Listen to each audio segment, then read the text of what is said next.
Hello, and thank you for joining us for this special interview here on Al Arabiya English, coming to you from the sidelines of the Dubai Air Show. Well, you may recall a couple of weeks ago we spoke to the chairman of VistaJet. Well, I'm pleased to tell you today we are aboard a VistaJet here in Dubai. I'm joined today by the Middle East president of VistaJet, Mazen Obaid. Thank you to you for joining us. I'm also joined by the chief business officer of Vista, Youssef Moualem. Thank you very much indeed to you. Mazen, can I just start by asking you, set the scene for us. Where are we today? Tell us about this aeroplane. Thank you, Tom. Thank you for hosting us today. We are on the Bombardier Global 7500. It's the flagship aircraft of VistaJet. It's quite popular in the market. It's a game changer that can fly up to 17 hours. It's very good for ultra long range flights or routing. It can take clients from the Middle East up to the end of Asia or US, for example, West Coast.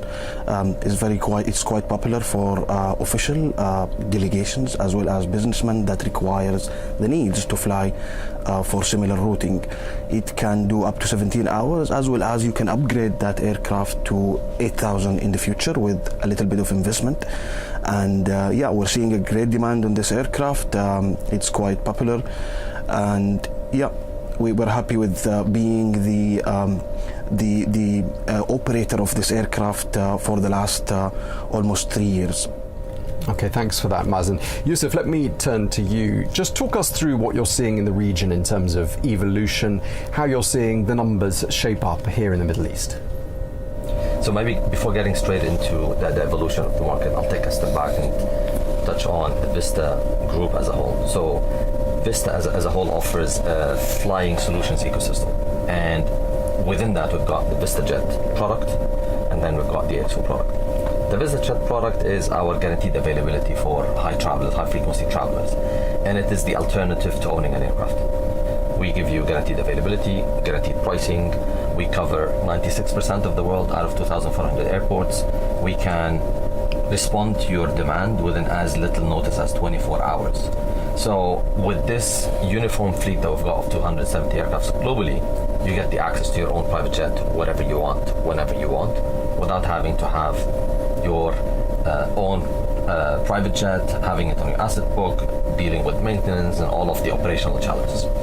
And then XO, which is digital marketplace, allows us to get access to the whole market. So besides our fleet, we've got another 2,000 aircrafts that are safety vetted and they're authorized to be on our marketplace. And then we bring in the demand, and we've got a lot of AI and tech stack that supports mixing that demand and the supply. So back to your point, what we're seeing in the marketplace is two main trends. One is an evolution to people wanting the flexibility and the exclusivity of flying private jet without the hassle of the asset and operating it. And that's where our model comes in very nicely. We've been seeing great growth in the region. In the first half of 2025, we've seen our flying hours up 48% in the Middle East, which is a great result. And then we're seeing this emerging class of people that are getting into private jet, but they don't have the frequency of flying. And this is where the XO marketplace, the digital marketplace, comes in handy to deliver on both ends of the spectrum. Thank you very much indeed, Youssef. And Mazen, just picking up really on what Youssef was saying there, tell us a bit about your presence here in the Middle East. What are your main hubs? Where's the greatest demand?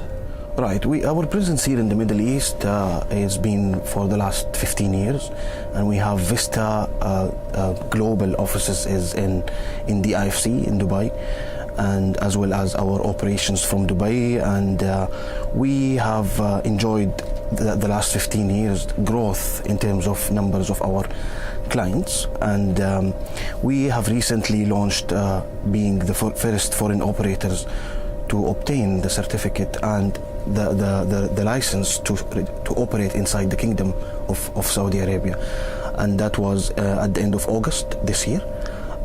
So with these rights, we started to operate domestically inside the Kingdom.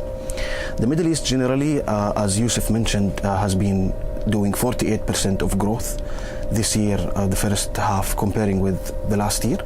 And also we have seen growth in Saudi, particularly 32% in the first half of this year comparing with last year, which is significant. And at the moment, with this certificate of operating inside the kingdom, we can connect people to different places, to remote locations. You can see maybe giga projects happening like Neom, Al Ula, Red Sea. These locations are a bit challenging to reach in terms of commercial airlines. So the private jet here adding value. That's the trend we're seeing domestically as well as internationally. We're seeing clients coming from the States and delegations as well coming to Saudi. There is an increase in Saudi being a tourist destination from Europe as well and China. And these movements also has been a reflection of tourism as well as Riyadh being a business hub in addition to Doha and Dubai. So the trend is moving very well for us in these aspects. Okay, and is there a number one route here in the Middle East? Is there one route that's proving to be perhaps the most popular, the most profitable of all?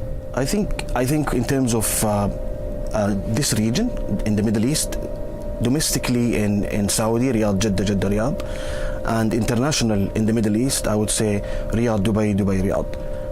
In terms of Middle East, I think internationally. I think London, Riyadh remains one of our busy routes as well. But we're seeing this uptick of demand locally between Dubai, Riyadh, Jeddah is probably the triangle of flux.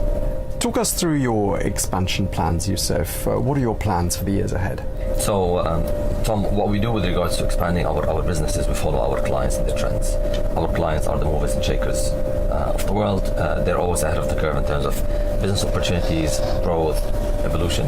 And with the business model that we have, we operate our fleet on called a floating fleet basis. So the aircrafts don't have a base home that they need to go back to. The aircraft's base is where it dropped the last client and what's going to pick the next client.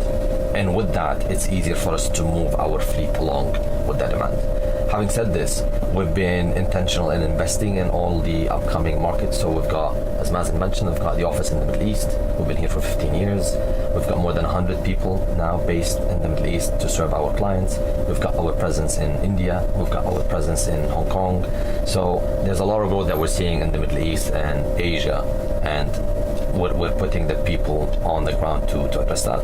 Obviously backed by a strong global workforce of more than 4,500 Vista employees. Okay, so that's for the region. And let me turn to you, Mazen, specifically with regards to Saudi Arabia. What are your plans for Saudi Arabia? Where do you see yourselves in 5 years from now? Yeah. I think Saudi is very important market for us. As I said, it is becoming a business center, business hub for the region as well as for globally.